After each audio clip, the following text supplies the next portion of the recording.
Welcome to Finding the Front, brought to you by the proudly West Australian company, Euroz Hartleys. This is a podcast series where we take time out to get to know the story behind the people who front some of Western Australia's leading companies. We look back at some of the moments in their life and career that shaped the journey to being the leader they are today, and provide you with some real insights into the way they think and approach things, both in business and in life. So get the volume adjusted in your car or your headphones sorted and settle in for a great story. Here is your Finding the Front host, Tim Banfield. Hey everyone, and welcome to episode 9 of Finding the Front. This episode, we have a wonderful opportunity to chat with all-round good guy, Mr. Chris Reid, who is the Managing Director and CEO of innovative minerals and advanced materials project development company, Neometals, stock code NMT. Chris started in the mining industry in 1990 and co-founded Reid Resources with his father David in 2001. In this absorbing conversation, we gain an understanding of Chris's life growing up in the capital of the Western Australian goldfields, Kalgoorlie, and how his career path and passion led to building a company in the mining sector that ultimately led to the formation of Neometals. Neometals has transitioned from a mineral resource only exposure to becoming an integrated mineral and materials project developer. It has 3 core projects with large partners that support the global transition to clean energy and span the battery value chain, including lithium-ion battery recycling, vanadium recovery, and the Barrambie Titanium and Vanadium project, which is one of the world's highest grade hard rock titanium vanadium deposits. So please sit back and enjoy this very interesting story on Chris and hear his insights into the commodities that are very relevant to the 21st century. Without further ado, it is my absolute pleasure to introduce to Finding the Front, Mr. Chris Reid. Ready? Thanks for joining us on Finding the Front. It's indeed my pleasure. Glad to be here. Time is of the essence at the moment with your role with Neometals and the growth plans that you have in place. It's very exciting. One of the things with Finding the Front is we look at you as a person and learn a bit about your background, and it's just such a fascinating story, the Reid family. And I wanted to just start, before we got onto your corporate career, just start a little bit back and think about the Kalgoorlie days. And it's so steeped in history. You know, with regards to the Reid name, I had a real interesting insight into the fact that your grandfather, Ron Reid, was a stockbroker with Stoddart's. Yep. Back in the day. And it sort of resonated with me that it's just such a dynasty that happened and how that impacted you growing up. And consequently, your father went into the same industry. Yeah, sure. He started working, I think he bought the firm in about 1935.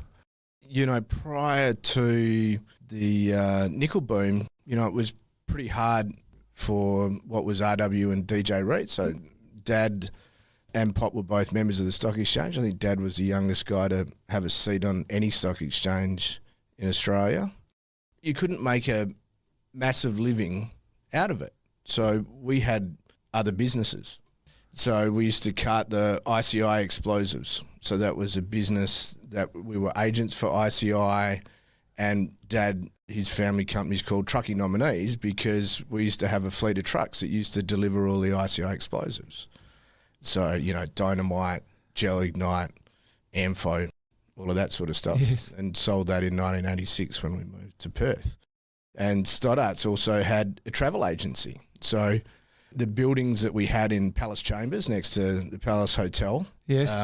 you know, one side was stockbroking, and then the next office, you could go and book yourself a ticket, you know, on a plane or on a boat or anything. So they had a lot of business interests to try to make it. And it wasn't until the nickel boom that, you know, the stock market became really sexy and took off. You got to remember gold was pegged up until the early 70s. So Yes. there just wasn't that much sizzle in gold, and nickel, you know, really bought it, and then gold went off the gold scale and it grew. So your dad came out of school from Kalgoorlie and went straight in to join your grandfather?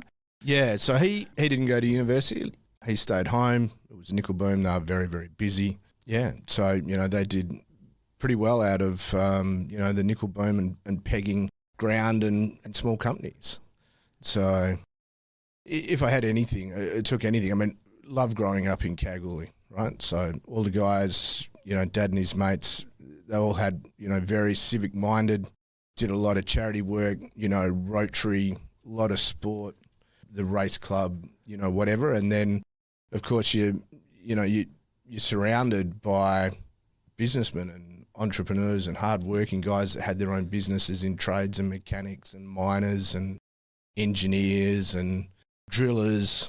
It was a great environment to foster young entrepreneurs. Yes. And so you were part of a family of 5. There's David and your mum Judy. Yeah. And brother Tim. Yeah. And sister Jennifer. Great. Did you go to Kalgoorlie Primary? So I went to St Michael's, then St Mary's, then out to CBC. Right. Then we merged with the girls' school, and I moved up to Aquinas in 1986. Okay. Yeah. Year 9. Look, I was just looking at, growing up in that stockbroking environment with the people you were surrounded, the businesses, and that total environment was clearly had an impact on you in terms of your career. What did you take out of it in terms of entrepreneurialism? Having a go was clearly a major factor. Yeah, definitely. Yeah, I can remember getting some shares for one of my birthdays, and then Dad coming down to school one day and pulling me out of class and saying, "Mate, what are you doing?" The bank manager rang him up and said, "But I got this guy coming in for a loan. He's put down 457 Hannon Street. That's your house." Dad said, "Who is it?" And he said, "Chris Reid, you know him?" And he said, "Mate, he won't be coming in for any loan." And he came down to school and said, "Mate, what are you doing?" I said, "Well, I was going to borrow some money off the bank. I'm doing all right on the stocks. I thought I'd amp it up." And he said, "Mate, it's pretty good for a year 4 kid, but how about you just stay at school?"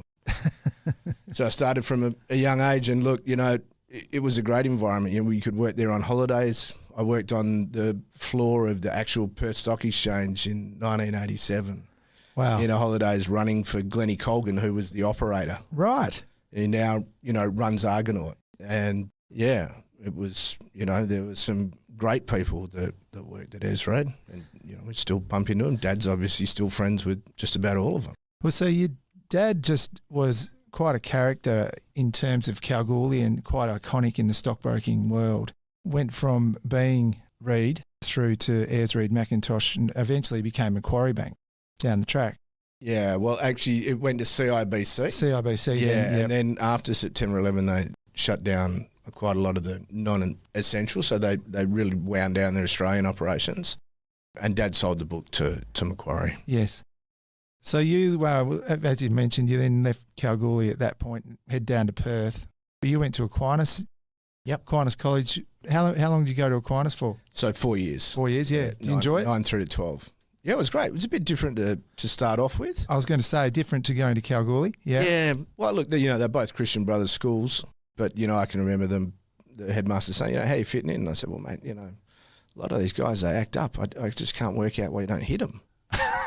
And he said, well, what do you mean? I said, well, no one's getting the strap here. He said, mate, the strap was outlawed in 1983. I said, well, mate, that fax never got through to Kalgoorlie. We used to clean out, every day we had inspections. So if you didn't have shiny shoes, 2 cuts of the strap. Yeah. Shirt wasn't presented, 2 cuts of the strap. Every subject for homework you didn't do, 2 cuts of the strap, mate. We used to ride our bikes home, do our homework, and then played. Yes. You got it done. Yeah. So I think that actually was very formative for a couple of years in an all-boys school young, and probably set the scene for the way you approach things. Aquinas, yeah. Yes. When you left school, did you know what you wanted to do? I know we talked about it a bit earlier, but you started pretty early in an entrepreneurial way, but you went to Bond? Yeah, look, Bond University? I had a reasonably long academic career. So, yeah, look, straight after finishing school, I worked up at New Celebration down in the bottom of the pit. Finally managed to get myself out onto the surface. I studied at UWA for a couple of years. Then worked as a diamond driller for Wally Unger. Right. Then went back to Bond for a couple of years and studied finance.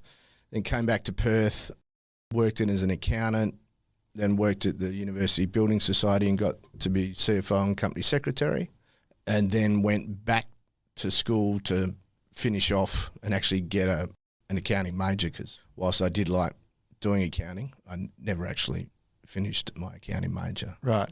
So I did that in 2001.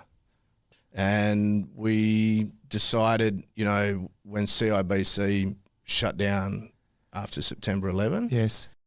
And Dad said, well, and I had my own mining project that I'd picked up. Right. And Dad had the old Sand Queen mine north of Cal. And he said, I've got to do something. Your mum doesn't want me hanging around the house, so we'll set up a company and have a crack at it. Yeah. How exciting. And so was that really where Reed Resources started? Absolutely. Yeah, and that's where the association back with your dad continued.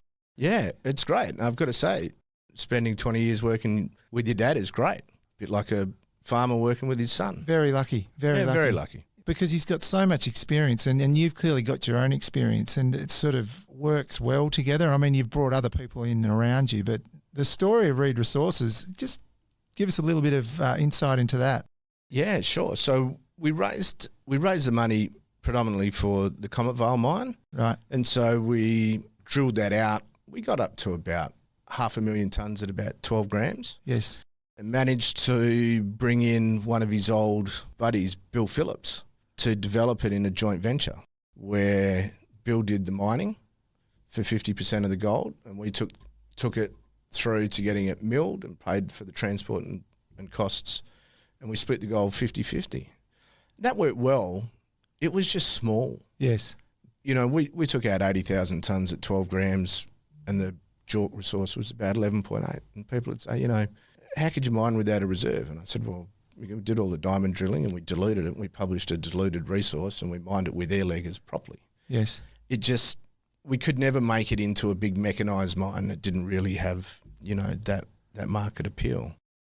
And then but when we were setting the company up, I was working with the guys, PMA, to buy Barrambie out of the PMA Windermurray. Right, yes. So we finally got that 2003.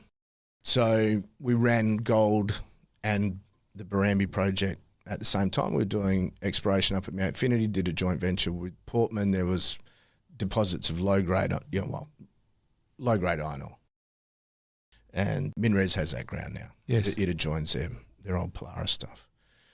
And then we bought Mount Marion, and I think that was probably a game changer for me.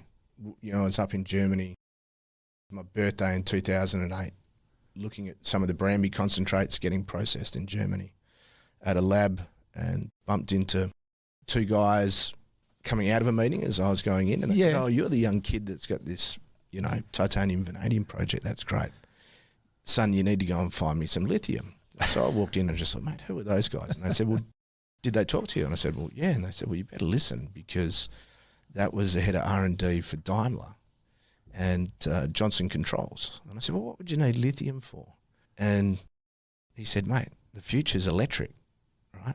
Lithium batteries. This was 2008. I was going to say, so we're at 2008 at this point. And so on the flight, I had to fly back to Zurich to see the Glencore guys because they were going to offtake Barrambie. And I thought, I better find out what this lithium is. Oh, it's in brines, in salt lakes, in South America. That's not enthusing. Or spodumene. And I thought, oh, spodumene, right. Green bushes. And then I thought, when I was working at New Celebration, we had the Mount Marion ore exploring what was then to become the Mount Marion gold mine. Yes. And I used to have to drive over this hard white stuff that was hard as the hobs of hell. And I remember asking a geologist, what is all this white stuff? And he said, mate, it's spodumene. And then it just dawned. The light bulb went on. And so when I got back, had a chat to Dad, and I mean, he's supported a lot of, not just in life, but in the company, a lot of the ideas. Yes. And so we brought the prospector in, did a deal. He wanted $6 million. I got him on an option, $3 million, 2-year option to buy him out for $3 million with a royalty. I should have kept it. It was one of the things I didn't do well. And then we were doing work on it because Western Mining had it for 35 years but let it lapse. And he picked it up. Because originally they were going to put the spodumene in the Arroyo mill in Kalgoorlie in the 60s. Right. This was all to supply the Americans. Yes. But the Canadian government intervened and they subsidised a mine in Canada instead of going with Australia. So the Lithium Corporation of America, Broken Hill South and Western Mining were going to develop Mount Marion in the early 60s. Then after the nickel boom faded, they looked at putting it in the Kambalda concentrator. Yep. Then they had a look at producing lithium sulfate when they put the acid recovery on the smelter. But anyway, they couldn't get it to work. But unbelievable work had been done. 2 feasibility studies, one in Adelaide, one at the School of Mines. It was brilliant. So we were able to get Chris Ellison to come into Mount Marion. Originally, we wanted them as contractors. They had a look at it and said, we can do the whole lot. And that was 2009. We almost developed it in 2010. It was a price war. We ended up getting it done in 2015, which was great. It's interesting, Reedy, on that point. I've heard you mention commodities for the 21st century. Yeah. Right, that almost started in 2008. Really, when you look at the way that Reed Resources came about, I went back and had a look at an annual report of Reed Resources back in 2009, and we're just after the GFC. Yeah. In your stable, you had vanadium, gold, nickel, iron ore, base metals, lithium.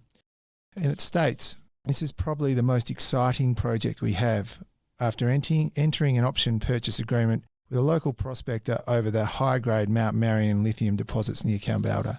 I mean, fantastic. It goes on, and your dad wrote this as chairman. He gives a paragraph on vanadium and gives a paragraph on lithium. Lithium is the mineral of the moment, being a major component in storage batteries for electric cars, and this should ensure solid demand and increased prices as electric cars replace conventional fossil fuel-powered vehicles. This was in 2009 annual report for Reed. Yeah. So talk about the light bulb goes on. It's well on at this point. Yeah. And you can see what's unfolding. You mentioned Chris Ellison. Yeah. He can see it too. Yes. I mean, he does have vision. I mean, look, what I didn't mention is in the intervening period, obviously, to grow, we bought Meekatharra and developed that. Yes. Unfortunately, that didn't work out for us. Yeah, I was going to ask about that. I mean, look, it wasn't a pleasant time for anyone. No. And maybe not on dollar value, but certainly on impact, I probably lost the most out of it. Yes. So. But you've ridden the highs and the lows in a way. You've learned a lot from that. Yeah, well, I mean, look, they went from, I think we peaked at $1.20. Beforehand, we got down to 1.8 cents. Right. And then last month we hit $1.85. So that's 100 times rebound. But I tell you what, going from $1.20 down to 1.8 when you had leveraged stock and stuff like that was just character building. Yeah. Well, to say the least. You look over the abyss, there's not much of you've just got to bash on. Yeah. So, and I think that stood us well in terms of the transition. So we're selling out of Mount Marion and going into the battery recycling, right? And for a number of years, you're out there and it's pretty lonely. Now, it's caught up well now. Yes. And everyone thinks, that's brilliant. I can tell you in 2016, 17, 18, people just, why would you sell out of the world's second biggest mine? And you're just like, well, mate, it's a finite resource. I'm a very, very small partner. I've got 2 big gorillas. Whatever they want happens. Yes. We put in 3 million. We got 200 back. Then we were able to sell our offtake back for another 30. And that's enabled us to give money back to the shareholders that have backed us. I mean, I have a look at my top 50 shareholders or top 100 shareholders from the float, right? Most of those guys are still there. Wow. So, it's a great endorsement. Some, funds and stuff have been in and out, but guys have just steadily built up. It's enabled us to return back more than $80 million to shareholders while still funding our businesses, which is good. So we're proud about that. And then obviously, we demerged and gave back Widgie Nickel, and that managed to double in the first 3 months. That's just got such a great future. We knew it. Yes. So, we bought that well, patiently, early, invested 10 million in it. So I think our total cost was about 13, and it must have a market cap now of 80, 90 million bucks. It's been a good ROI, but in the context of Neometals business, it needs to operate separately to give those people, like we're massive believers in nickel. If you have a look at that lithium battery recycling and you're putting in NMC 811 batteries, it'll be the predominant feed at the end of the decade. It's a nickel refinery. The biggest single product by value is nickel. right? Because it's eight parts nickel to 1 part cobalt to 1 part manganese, right? And from a cost perspective, you're at the lowest point on the cost curve. Right. Right. So I can't not invest. So anyway, we put together a good team and they're making a good fist of it, which we're very happy with. Oh, absolutely. I just want to go back, just the formation of Neometals. So that's what we rebranded it Yeah. after the Meekatharra failure. Yeah. So gold involuntarily left the portfolio mix. And so during that time, my sole focus in the gold years, in those later gold years when I wasn't the MD, was to look after the non-gold assets. And fortunately, the market for lithium turned around in 2014. We got the deals done in 2015 Yes. to get it into production. But yeah, the focus, Neo, so you're focused on the new metals. And it's just started, well, when I say started, it's just continued to grow really from that formative area though, when you had the lithium, vanadium deposits. And then the way it's then moved into, the 4 business models or four business units. Yeah.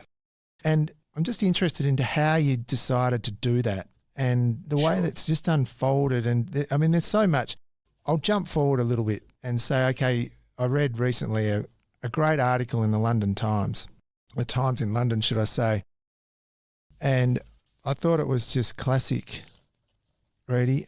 An urban miner that recycles metals for reuse in electric vehicle batteries is preparing to list in London. This was on the 15th of February this year. Neometals, which is already listed in Australia with a valuation of about £400 million, is seeking a dual listing on AIM, London's junior stock market. Chris Reid, its chief executive, described Neometals as new age urban miner, adding, "We're like the Wombles, making good use of the things that we find. Just think of me as Orinoco." I just had to giggle. Yeah, look, I've got to say, it was an interview and I was trying to get my point across and she said, look, you're not a miner. I normally talk to miners, blah, blah, blah, blah, blah. And I said, well, just think about it as an urban miner. And then I thought, well, underground, overground, Wombling free, the Wombles of Wimbledon, common are we? Yes. Making good use of the things that we find, everyday things that folks leave behind.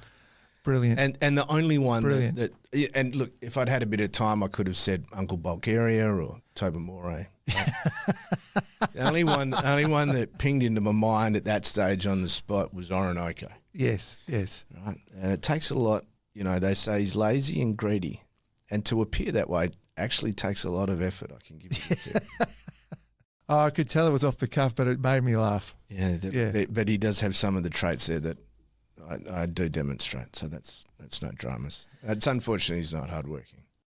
He went on to say, though, that, you've got projects around Europe, and these include recycle lithium-ion batteries in plants to recycle lithium-ion batteries in Germany. And you go through your presentation and I can see it, how it's unfolding.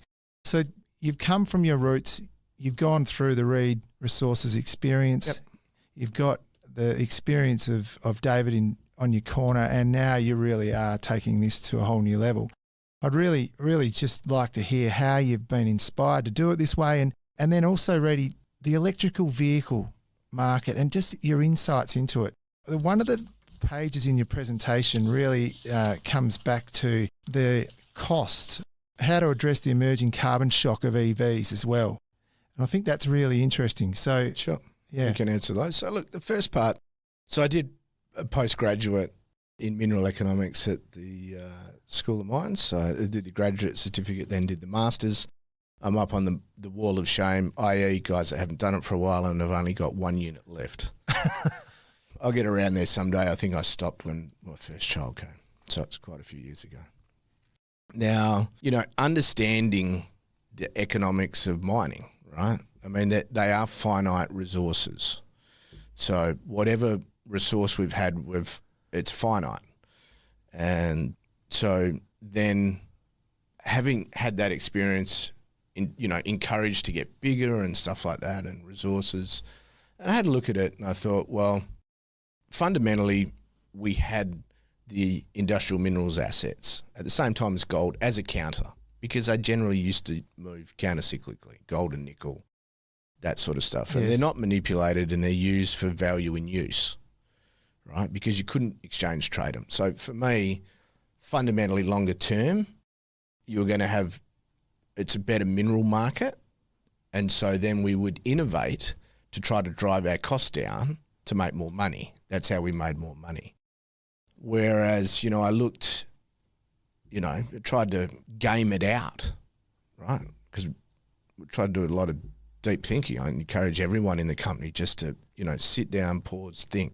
Everyone's got a book and it says, the most important thing I've got to do today, 5 things that are important, 5 calls to make, that sort of stuff. And I encourage everyone to do that and to make lists and sit down and think. So what were the options available? It's hard for companies to grow, for the juniors to grow. I get it through discovery or whatever, and you get one into production, then how do you grow? Yes. Because you have a look at the odds. Out of 100 projects, 10 might make it into serious evaluation and a couple might make it into production. So all of the guys that are well-skilled miners have just been buying more assets to parlay. But then you run out of projects. So how do you grow your business? So we identified the trend that we wanted to be in, right, which was the EV and energy storage thematic. We could have easily gone into agriculture on the same basis that the world population's going up and arable land's going down. Yes. We chose the EV ESS. That then drops out the commodities that are the battery minerals. So once we got the lithium into production, we thought, what's the next best market from a mineral market analysis? It was cobalt. We tried to buy, we had an ISDA with Macquarie. I tried to get them to buy the London Stock Exchange cobalt stockpile, not for physical delivery. I said, well, write me out of the money call options. Wouldn't do that. Then my COO held up his Apple phone and said, did you know that the batteries in this ready are 20% by weight cobalt? I'm like, shit. And in the cars, the nickel, cobalt, manganese. And I was like, right, well, we're onto something. No one was doing it. Yep. And so 5 years of R&D later, and we've got, a plant that we're having the opening of in Germany next month that we're going over for. We've got a partnership with one of the best plant builders in the world that'll build more plants and bigger plants. So what we've done is we've developed, and we've got some geologists and mining engineers and metallurgists, that's great. And we've probably got more skills in the processing than we have the mining. Right. And so we've applied those skills to handling a new feed. Instead of a mineral source, it's the battery. Yes. But the sort of concept that we've had a look at is we need these materials. Those commodities need to be produced in a way that has low carbon footprint because everyone's getting carbon sensitive. And we knew this years ago. Yes. And so high purity, low carbon footprint, and operate in environments where, you need the best practice. Like Australia has some of the toughest environmental regulations in the world. So we've got a good background in that. Yes. Europe's probably a little tougher. And to design those processes to put next to your house, right? So with the battery recycling, we have no airborne emissions, any water that goes out, it's RO quality. And rather than using the conventional flow sheet where you would use sodium or a low value product as your pH adjuster, we're using more expensive ammonia, but our tailings product is a high quality AMSOL fertilizer. So it's straight use. Exactly. So very, very little wastage. Then we have a look at the vanadium recovery project. So, there's very, very high grade vanadium stockpiles. We got presented with the opportunity and I thought this would be unreal. We're just going to hit this with acid. We'll pull 95+% into solution. This will be the world's lowest cost production. That's great. And we got those test results in the lab. But then when we had a look, they said, well, you'll never get it permitted because you can't have an acid mine generating tailings product up in Scandinavia. It's all birch trees, white horses, and I was just like, oh, crikeys. So we had to develop a process. So we used an alkaline leach, a sodium carbonate leach, where we actually capture CO2 and sparge it in as a gas. And that's our biggest reagent. And our tailings products are carbonate. And we can permanently sequester the carbon that we capture by putting it into building materials. Another straight use. Right? So you're producing, and the vanadium's now originally 85% for steel, but now being used for the vanadium storage batteries, the redox flow batteries, and now you're getting lithium vanadium batteries because it's the highest energy density. And so, Volkswagen's running around a nickel vanadium manganese to replace cobalt. And we know what happens in these mineral markets when they find things for the batteries. They explode. Yes. Then you have a look at our Eli process, which is a technology. So with Mount Marion, we nearly developed it. Then there was a price war. So we sat down, and Chris and I, we had to stop developing the mine. Right? We dropped down the power. We cleared the mine site, cleared the waste dumps. We started putting plant on site, and there was a price war. So we had to stop. We thought, well, shit, we might have to develop this as an integrated operation. We need to have an advantage. So we went back to the drawing board and thought, well, what's the best way to make lithium hydroxide for these cars rather than carbonate? Electrolyzer chloride. Who does that? Coogee Chemicals does it down here. Yeah. They electrolyze their own salt from Lake Deborah and produce caustic that goes to Alcoa, chlorine that goes to Thai West. 100-year-old technology. I thought, well, it's a sodium chloride. Would a lithium chloride work? So we went and rang up one of the original elders, Dr. Tilak Bomaraju, up in Grand Island, New York. Yeah. Just rang up. He's written a 5-part book on electrometallurgy and chloralkali. He said, yeah, it should work. It'll use more power. And I said, well, that's easy because lithium's worth so much more than caustic soda. We can suck up whatever power we need. And so we've taken that project, and Chris was, they were funding a lot of it with us, and they believed in it. And yeah, so now we're at the stage where it can revolutionise the cost curve for lithium, particularly the brine producers that have lithium chloride in water. Yes. And you don't have to make it out of the spodumene. So yeah, we've taken that through. We did a definitive feasibility study on spodumene, but it'll work way better with the brines. And we've done a deal with Portugal's biggest chemical company, a chloralkali producer, and we'll just repurpose some of their cells to zap lithium chloride instead of sodium chloride. So that technology, you can use renewable energy and you get away with the reagents, you use electricity, and you can do it at site if you want to. So it strips the carbon. So more lithium, because what we're faced with, these car makers, there's not enough lithium for the batteries going forward. There is now, but honestly, that's why the prices are so high. Yes. You can't substitute lithium in the battery because it carries the charge. Yeah. It's on the negative side, the positive side, and in the electrolyte between. Right? Everything else you can muck around with, but you can't muck around with lithium. So those processes, so those technologies enable us to spawn projects. Because we can use them as a business development tool. Yep. So partnering with the Germans is partnering with someone that will build the plant, because we can't do everything. We're just stuck down in Australia. COVID's proved it, that we can't develop them here. So we've done a deal with Stelco to put one in North America. Yeah. We've done an MOU to put it in Itochu. We're using it as principal.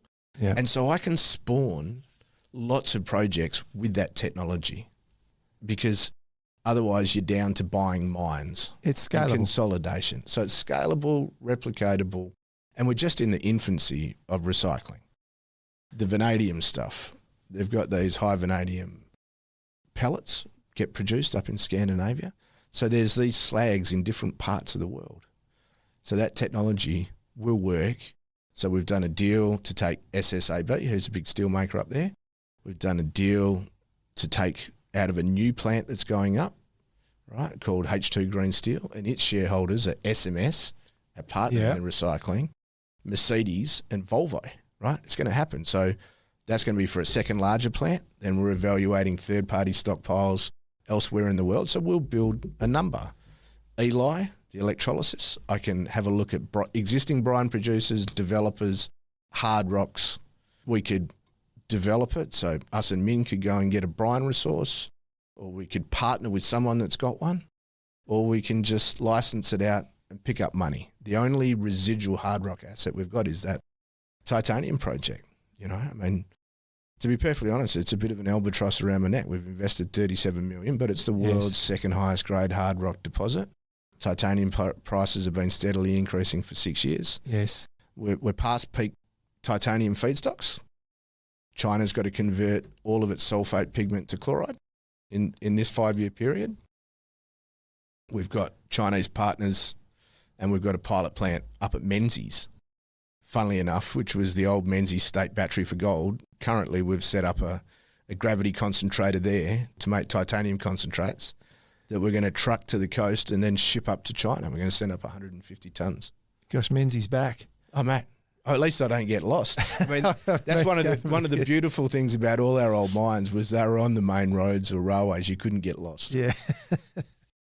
It's all the technology and the operations. You were just talking about the operational element. I was reading the statement you issued to the London Stock Exchange, and one of the points that I highlighted was that the 14 patent families of a total of 68 patents, which are both pending and granted, and across multiple jurisdictions, etc. I know with, for example, a biotech company, patents are huge. Patents are the formation of their intellectual capital. This is an enormous number of patents, I would have thought, for what you're doing. And this is part of this technology and operational part which enables you to scale. Yeah, look, I mean, that's just defending your competitive advantage. Yes. So, you go through, and fortunately for Eli, because we started in 2012, we have 12 granted patents in all the lithium producing areas and 18 other ones for different families. And then we have quite R&D has just been strong for us for 15 years, right? A certain percentage of our expenditure. It's a real DNA. Yeah, well, it's just, if you're in markets where there's exchange traded, and a lot of these stuff, lithium, nickel, cobalt, they're all exchange traded. Vanadium now is probably exchange traded for all intents and purposes. You're a price taker, notwithstanding that we're doing the battery recycling. In the end, with the product, you're a price taker. So the only thing you can do is innovate. Some of the problems, and you've seen, like case in point, when the iron ore price exploded, you had all these guys just ramping up capacity, going nuts, and then it dropped. But have a look at their margin growth and how they pulled down their operating costs. Yeah. I mean, all those guys, Fortescue, BHP, Rio, as soon as the price turned around, they're back thinking, innovating, driving down, going through different phases. Whereas for us, we're like, you want to understand that before you get in. Yep. And for us, it's about keeping up. So new types of batteries, moving from a liquid electrolyte to a solid state lithium electrolyte in these batteries, looking at what's going to be coming up and over the corner, what sort of threats. And people go, oh, hydrogen. I'm like, dude, every hydrogen car has a lithium battery in it. A hydrogen car creates the electricity. It doesn't go straight to the wheels. It's got to get stored in a lithium battery. Otherwise, these cars can be really slow and only go at one speed. Correct. Right? Yep. The hydrogen generator, the generator part of it only spins at one speed. Just on that, we talk about electrical vehicles. When you talk about your customers, that sounds broad ranging. So we're talking about here, you mentioned Mercedes-Benz, Volvo. I'd imagine. Well, that was their partners in the H2 Correct. steel. But, for the battery recycling, where we get the feedstock, so we're studying different scale plants. The one that we're studying at a feasibility study level now is designed, 50 tonne a day, is designed to take the off-spec production out of a typical gigafactory. Right. The 500 tonne a day plant that's at pre-feasibility level is to take the end of life. Now, statistically, about 10% of what goes into those battery making plants, the gigafactories, comes out as scrap at steady state. First couple of years is much higher. And then you've got to scale your business up to take the 90% that went out in cars that come back in 9 to 10 years' time. Right. So we're starting, and our business models for the battery recycling that's very are interesting, disposal, joint venture, licensing. So we're tendering now. So our demonstration plant runs on batteries from car makers, where we have to demonstrate that we have a really good solve for them. Then we've got the 10 tonne a day plant that we're going over for the opening, and that's just going to basically handle their disposal obligations for a fee. Right. We keep the black mass end products. Then what we're going to do is we've done the Stelco joint venture on the 50 tonne a day plant, but they've got ambitions because they're going to recycle whole cars to get more steel scrap for their steel business because they need to move from blast furnaces to greener steel electric arc furnaces that need scrap steel and not pellets or iron ore. So you move then, we'll do joint ventures. We would make the most money doing it ourselves. Right. Highest risk, highest return. In a joint venture, we'll consider making less money, and we've prepared all of our businesses for margin erosion, but volume growth. That's common across all of them. Yes. Right? You've just planned to make less, and you've got to have strategies then to get more market penetration. So joint venture, where we can see end of life. So the end of life volumes are our key focus. In the interim, we'll process smaller volumes. But this is down the track. We're talking, as you say. Hey, the end of life volumes start growing exponentially from about 25, 26. Is that right? Right. Yep, that's when the EVs from 27, 28, 2018 are knackered. So really, and with the growth in EVs, it's crazy. Yeah. And, the market is growing into the millions of tonnes of capacity. So just for example, like we're in Europe and we've got ambitions. We're at 10 tonnes. We want to go to 50 tonnes, which is, 18,000 tonnes a year. In 2025, Europe, at the moment, the total addressable market's 335,000 tonnes. The total installed capacity in Europe at the moment is less than 70,000 tonnes. So it's got to grow by a fair bit in 3 years. Sure does. And you can't replicate the pyrometallurgists. They won't permit new smelters. Like Umicore has Hoboken in Belgium. You can't build another one of those. Probably not inside Belgium and definitely not outside Belgium. And Glencore. And so these big pyrometallurgical things, just who is going to build the volume that takes the industry from 70 to 335? And hence why we partnered with SMS, or a plant builder. Yes. We want them to build multiple plants and bigger plants all over the world. 14,000 employees in 95 sites around the world. And we've demonstrated that we're going to North America. Then we're going to go to other jurisdictions that you'll see. I mean, we've got an unbelievable pipeline of prospects. It's very exciting. And you're going to be on a plane, I would imagine, a little bit? Yeah, so we'll be going to London for a week to catch up with everything, and obviously we're listing there, so a bit of follow-up before we're heading to Germany for the Benchmark Lithium Conference. Then we're going up to Finland, where we're going to build the vanadium plant and meeting all the locals there. Then we're going to fly over to Stockholm and see SSAB, who we've got the contract to buy for 10 years, their steel slags. Then back to Germany for the opening on the 28th of March of the battery plant. And then for me, down to Zurich to see the gnomes or coming home. Just coming back to home, go back a little step. You've got your lovely wife, Sonia, who's been with you through this whole journey. When did you guys get together? Was it just around university? No, so I met Sonia on the 8th of August 2000. And once again, God probably gave me a big slap because, some boys you got to find out the hard way. And so, look, we met at the front bar at the OBH as good country kids. She's a farmer's daughter from Narrogin. And we were actually having a farewell for a guy, and I saw this girl at the bar, and I thought, well, look, you're obviously waiting for someone because I can see you're really well dressed, overdressed for the OB. And how about I buy you a drink, and when whoever's coming, I'll peel off. So, how you going from Narrogin? And I said, well, my auntie and uncle from Narrogin, Joan and Bill Tingley, the butchers. Oh. And she just looked at me and said, you're joking, right? I was like, no, it's my mum's twin sister and her husband Bill's the butcher. And she looked at me and goes, my mum and dad are down this weekend with Joan and Bill at Joan's sister's farm just outside of Mandurah, which is my parents' place. And at that moment, the sky collapsed. And I said, boom. And that's a sliding door. And I've just gone, and I was like, wow. Yeah. Okay. Right. And then fair bump. And and then her friend came along, a couple of girls came along, and I sort of said, look, do you mind if I'll be able to get your number, do you mind if I give you a call? And that's where it all started. And now you've got 3 beautiful boys. Yes. All going to your alma mater, which is somewhat disturbing for an Aquinas boy.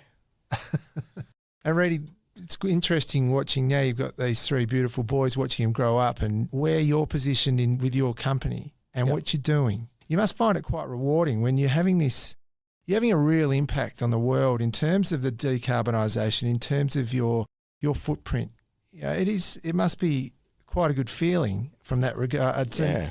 And for aspiring, career-driven people who want to get into that area, you can offer them a real opportunity. Yeah, look, I mean, we would probably have the lowest staff turnover out of any company that I know. Yeah. You know, we had maybe in the last 5 years, we've had 1 leave who retired and 1 who wanted to change professions and moved into one of the big companies. But, you know, we gladly take her back when she wants to come back. Yeah, I mean, we treat it, you ask any of the old Ayers Reed guys, it was a good place to work. Yes, yeah. It's much more, it's pretty family friendly. Everyone gets along pretty well. Yeah, I think, you know, rather than the more traditional mining guys who are wrestling wealth out of the ground, we are creating new things. We're seeing a need, then that gives rise to an opportunity, and then we try to find a solution. So we're not, you know, it's perhaps more your traditional marketing. You got to fill a long-term need and look at your business the other way around. Gold's different. Gold's just money, right? So you're mining money out of the ground, and there's a natural place where but for this, it's a completely different skill set because, you know, I'm not a qualified, you know, miner, engineer or metallurgist. You're really I know busy. enough to be dangerous. Yeah. But and lucky to have had such a fantastically supportive board too. So we've always, whether it's in life or whatever, I've always had people around that are really, really good people, and I've learned so much from them. It's been a fantastic insight into your world. You must be looking forward in a way to get out on a plane and going and being a part of all this. Having been through the recent lockdown. Look, just, you know, when you've got your businesses, right, or the projects that have come out of those technologies that you're commercialising, your first commercial business activities are in Europe, and they've got the largest green pools of equity and debt, and just love, you know, they're battery material poor in Europe, right? But they're very, very wealthy and stuff like that. And yes. I think, geez, you know, we've had, and believe me, I'm very grateful for how the share price, and we've had some tailwinds as we've gone through and as the projects are maturing. They're blowing along really, really well. I think, geez, I wonder how, you know, what we would be if we could have done what we normally do, where we're away every quarter for a week or 2 weeks. You know, we never used to have to worry about quarantine, but, you know, being front and centre in those, you know, I mean, you can do Zoom calls and stuff like that. You can maintain a relationship. I think creating those relationships is tough. Yes. So we were able to do it with SMS because I personally knew the business development manager. Right. Right. And so he was able to come out where we couldn't go up there. He could come down here. And so it took longer and was more expensive to get there. But you got there. Yeah, we got there. And I just think, geez, but what it's done, I guess, the last couple of years is enable us to really focus and to get everything right. So, you know, our headcount's probably up 50+% in the last 2 years. So where are you now? What's your headcount? Oh, we're probably about 35. Yes. Yeah. And, you know, all the systems, procedures and processes. And the test of that has been the AIM listing process. The admission documents, 250 pages. We had 1,000 verification points. They go through everything. Like if the ASX applied the level of scrutiny that the London Stock Exchange does, there'd be 75% less companies on the board. Right. Fairly intense. Well, it's expensive, much more expensive, and the compliance is. But we come through that with a clean sheet. So you're listing on the 28th? Yep. Yeah. Well, look, good luck with that. That's really exciting. Really, really exciting. Yeah, no, we're looking forward to it. I mean, I think, I have a look out at the prospects for the state. I don't think I've ever seen them as rosy across so many commodities. Yes. Oil and gas, iron ore. I mean, it's just so high. Even if it halves, they're still going to make money like bandits. Nickel, that's going to have a massive second half of the decade. It's just going to be great to see the nickel mines fly again because we haven't had enough of them developed. Yes. But they will. Chris is bringing back on Wodgina, and now we're actually seeing those downstream lithium in WA. And we've put some money into an aspiring cathode producer and cell manufacturer down in Kwinana. It's so many opportunities. It's brilliant, and the kids are going to have so many more opportunities, right? Because you're moving from more mining to the downstream processing. Yeah, and they're just longer term. We're blessed that we've got multiple world class lithium mines, so those processing things, they'll be a bit like the equivalent of what Alcoa did to Pinjarra, or Kwinana. Those big transformational projects, or the nickel smelter and the nickel refinery of Western Mining, and yes, all of that sort of stuff. I mean, I think we'll look back and be proud that this is probably, just transformational in the state. Reedy, are you reading any good books? What are you into? Honestly, I don't have time. I've got a lot of books there to catch up on, but just haven't had time. I must have 5 books that have been given to me in the last year, and literally haven't had time to scratch myself. No, but that's cool. And the boys are all playing sport. We talked about it earlier. They've had a bit of a rundown at the Swanee Tigers. Yes, so the eldest is a rower. So I've got 5. Just 5:15 drop-offs 4 days a week, right? Which is all right. Just go downstairs to the gym and crank. Try to keep myself fit. And so 2 of them are doing rowing, and this year I think they'll won't play club footy. Just stick to club rugby, because we just found last year with school rugby, club rugby and club footy, they're training every day or playing every day, and that you got to keep these like with boys, they're just like little dogs. You got to keep them busy or they'll rip your house apart.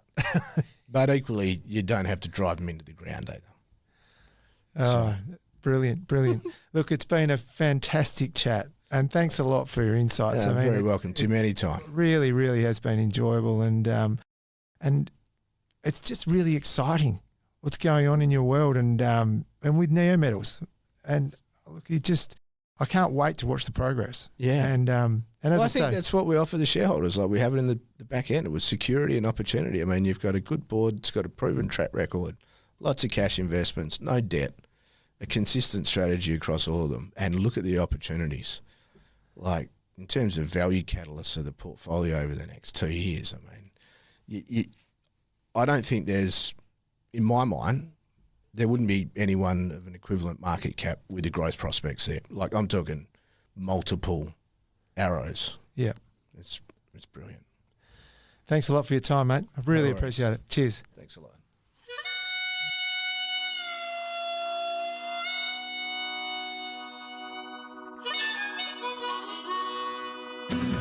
Thanks for listening to this episode of Finding the Front, brought to you by the proudly West Australian wealth management and diversified financial services company, Euroz Hartleys. If you like what you heard, please don't hesitate to tell your friends and subscribe to the podcast through your podcast host of choice. If you have any questions or would like to contact us, please email our fabulous producer Bridget on communications@eurozhartleys.com or visit our website at www.eurozhartleys.com. This podcast has been general information only. Euroz Hartleys holds Australian Financial Services Licence 230052.